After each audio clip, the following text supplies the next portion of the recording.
Hello everyone, welcome to this video. तो आज के इस वीडियो में हम लोग एसएससी एमटीएस 2021 के डॉक्यूमेंट वेरिफिकेशन में कौन कौन से डॉक्यूमेंट मांगे गए हैं और उनका क्या डेट ऑफ इशू होना चाहिए उसके बारे में बात करेंगे। दोस्तों, मैं ये जो डॉक्यूमेंट यूज़ कर रहा हूँ ये ऑफिशियल एडमिट कार्ड है जो सिलेक्टेड कैंडिडेट को एसएससी ने भेजा है। एसएससी एमटीएस का कॉल लेटर है ये, ठीक है। तो आप इस पे भरोसा कर सकते हैं। सारे डेट ऑफ इशू सारे जो मैंने यहाँ पे मैं आपको पूरा का पूरा वो जो एडमिट कार्ड है वही पढ़ के बताते रहा हूँ, ठीक है। तो चलिए शुरू करते हैं। सबसे पहले तो देखिए, इसमें कहा गया है कि जितने भी डॉक्यूमेंट्स आपसे मांगे गए हैं इस एडमिट कार्ड के थ्रू, सारे के सारे आपको ओरिजिनल लेके जाना है और साथ में उनकी फोटो कॉपी भी करा के ले जानी है। और उन सारी की सारी फोटो कॉपीज को सेल्फ अटेस्ट करना है, मतलब उसमें खुद से साइन करना है, ठीक है। तो ये बात सबसे पहले कहा गया है। और इसके बाद डॉक्यूमेंट जिनको एसएससी मांग रही है आपके डॉक्यूमेंट वेरिफिकेशन के टाइम होना चाहिए, वो है सबसे पहले तो मैट्रिक का सर्टिफिकेट। आपका जो 10th का सर्टिफिकेट आपने पास किया था उसका वो सर्टिफिकेट होना चाहिए। और अंडरलाइन करके कहा गया है कि उसमें डेट ऑफ बर्थ पूरा का पूरा मेंशन होना चाहिए। इन डेट, मंथ एंड ईयर, ये तीनों मेंशन होना चाहिए, ठीक है। तभी वैलिड माना जाएगा आपका 10th का सर्टिफिकेट एसएससी के लिए। और दूसरा बात कहा गया है कि 10th का जो सर्टिफिकेट है उसके साथ साथ इक्विवेलेंट, अगर 10th के इक्विवेलेंट कोई दूसरा सर्टिफिकेट आप वहां पे प्रेजेंट करते हैं तो वो जो सर्टिफिकेट है वो स्टेट बोर्ड या फिर सेंट्रल बोर्ड का जो एजुकेशन बोर्ड है वही ऑथराइज कर रहा हो। कोई दूसरा इंस्टीट्यूशन जैसे कि स्कूल प्रिंसिपल, कॉलेज प्रिंसिपल या फिर कहीं के हेडमास्टर अगर वो लिख के देते हैं तो वो वैलिड नहीं माना जाएगा। आपको स्टेट या फिर सेंट्रल ऑथराइज्ड जो एजुकेशन बोर्ड है वहीं का 10th का सर्टिफिकेट या फिर उसके इक्विवेलेंट दूसरे कोई सर्टिफिकेट है तो वैलिड माना जाएगा। दूसरा कहा गया है कि आपने अगर हायर क्वालिफिकेशन से लेके रखा है, मैट्रिक से आपने आगे भी पढ़ाई की है या फिर किसी तरह का आपके पास सर्टिफिकेट है, डिप्लोमा है, डिग्री है, तो वो आप वहाँ पे लेकर आएंगे। और दूसरा बात कहा गया है कि जो भी आप सर्टिफिकेट लेके आएंगे उसमें सर्टिफिकेट के साथ साथ मार्कशीट, ठीक है, वो दोनों होना चाहिए। और ऐसे तो और लगाया गया है सर्टिफिकेट और मार्कशीट, पर आप दोनों ही ले आइए या फिर दोनों अगर अटैच्ड हैं, किसी किसी बोर्ड में दोनों अलग होते हैं, सर्टिफिकेट और मार्कशीट दोनों अलग होते हैं, तो आप दोनों ले जाइए, बेटर रहेगा, ठीक है। इसमें 10 सर्टिफिकेट और marksheet of your essential qualification कहा गया है, ठीक है। तो चलिए आगे बढ़ते हैं। इसमें एक अंडरलाइन करके कहा गया है एक बात कि जो भी आपका सर्टिफिकेट जो है हायर क्वालिफिकेशन का या मार्कशीट जो है वो डेट ऑफ पब्लिकेशन उसमें मेंशन्ड होना चाहिए। अगर इन केस उसमें डेट ऑफ पब्लिकेशन किस तारीख को वो आपको पब्लिक किया गया है, पब्लिश किया गया है, अगर वो नहीं मेंशन्ड है तो फिर आपको जो कॉम्पिटेंट अथॉरिटी है जो वो लिख सकते हैं, वो जो डेट ऑफ पब्लिकेशन स्टेट कर सकते हैं, उनसे वो आपको लेकर जाना है, लिखवा कर ले जाना है कि हाँ इस तारीख को मुझे ये सर्टिफिकेट दिया गया है, ठीक है, डिप्लोमा, डिग्री या सर्टिफिकेट। और इसमें एक बार और कहा गया है, जैसे डिप्लोमा होता है जो 2 या 3 साल का होता है और डिग्रीज जो होती हैं वो 3 साल के होते हैं, कुछ कुछ 4 साल के होते हैं। तो हर एक ईयर का जो आपका सर्टिफिकेट है, मार्कशीट है, वो आपको ले जाना है। यहाँ पे देखिए अंडरलाइन करके कहा गया है कि जो भी पर ईयर का जो आपका मार्कशीट है जो डिग्री के लिए होता है, ठीक है, हर साल का जो एग्जाम्स का मार्कशीट है वो आपको ले जाना है साथ में। जिन लोग भी अपना रिजर्वेशन का बेनिफिट्स चाहते हैं, SC, ST, OBC, EWS, ex serviceman या फिर फिजिकली हैंडीकैप्ड, इन कैटेगरी से उन्होंने रिजर्वेशन के लिए अप्लाई किया हुआ है, तो उनको ये सारे डॉक्यूमेंट्स वहाँ पे प्रेजेंट करना पड़ेंगे। और जितने भी डॉक्यूमेंट्स है वो कॉम्पिटेंट अथॉरिटी से पास किया हुआ होना चाहिए, जो सीईओ होते हैं या फिर आप के जो स्टेट में सीईओ को जो भी बोला जाता है, सर्कल ऑफिसर को दूसरे किसी नाम से जाना जाता है अगर, तो उनसे ऊपर के या फिर सीईओ कम से कम होना चाहिए, ठीक है। तो उनसे ऊपर या फिर सीईओ लेवल के ऑफिसर्स पास किए होंगे तभी वो वैलिड माना जाएगा। और दूसरा कहा गया है कि जो भी डॉक्यूमेंट्स आप लाते हैं ओबीसी के लिए, तो उसमें कहा गया है कि सबसे पहले तो आपको चेक करना है कि वो सेंट्रल लिस्ट में आपका है या नाम नहीं, ठीक है।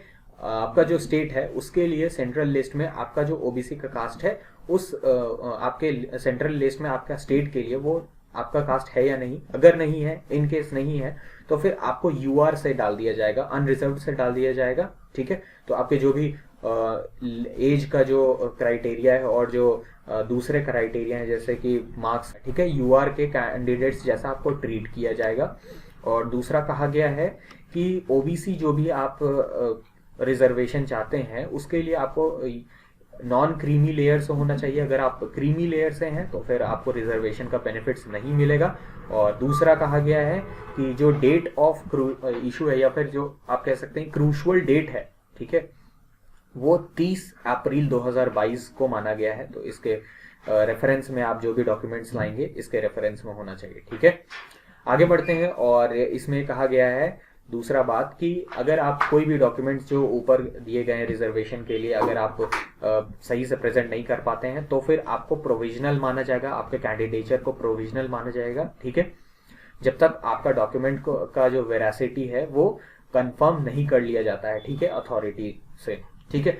तो इसके बाद फिर कहा गया है कि ईडब्ल्यूएस के लिए स्पेसिफाई किया गया है कि ईडब्ल्यूएस का जो सर्टिफिकेट होता है वो valid for the financial year. देखिए आपका जो ईडब्ल्यूएस का फॉर्मेट आपको एसएससी देती है, आप जब नोटिस में पढ़िएगा तो नीचे में सारे डॉक्यूमेंट्स का फॉर्मेट दिया हुआ है। तो वैलिड फॉर द ईयर यहाँ पे जो होता है, ठीक है, तो यहाँ पे वैलिड फॉर द ईयर 2022 से 23 का होना चाहिए, ठीक है, 22 से 23 का होना चाहिए। और जो असेसमेंट ईयर है, असेसमेंट ईयर वो 2021 टू 22 होना चाहिए, ठीक है, अंदर यहाँ पे लिखा होता है फॉर द फाइनेंशियल ईयर, ठीक है। तो फाइनेंशियल ईयर 2021 से 22 होना चाहिए। और ध्यान दीजिएगा वैलिड फॉर द ईयर यहाँ पे जो टॉप में होता है वैलिड फॉर द ईयर 2022 से 23 एज इट इज, ये दोनों चीज लिखा हुआ होना चाहिए, ठीक है, इसीलिए मैंने हाईलाइट कर दिया है।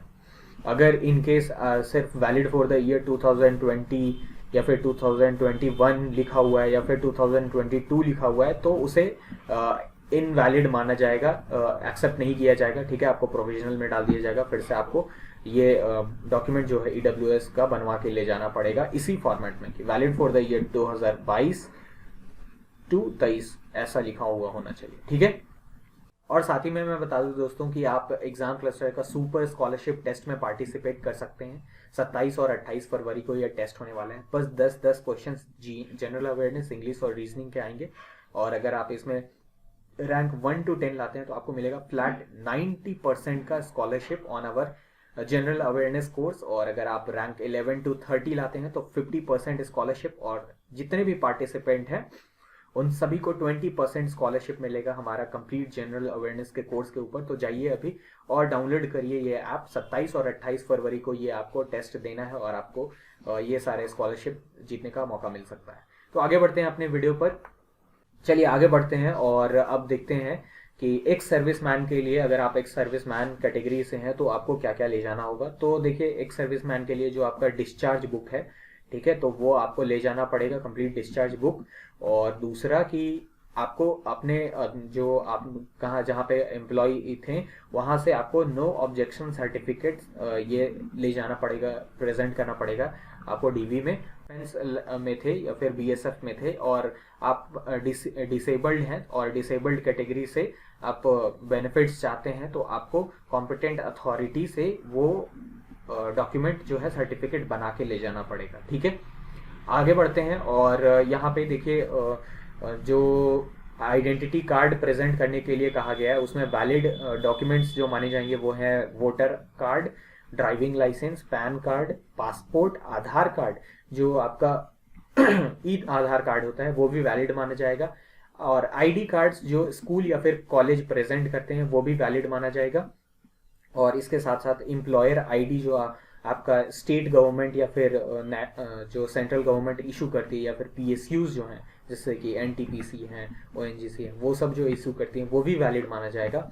और साथ में अगर आप प्राइवेट में कोई प्राइवेट कंपनी में काम कर रहे हैं तो भी वहाँ का एम्प्लॉयर जो आईडी कार्ड है वो भी वैलिड माना जाएगा। ये भी यहाँ पे देखिए मेंशन किया हुआ है।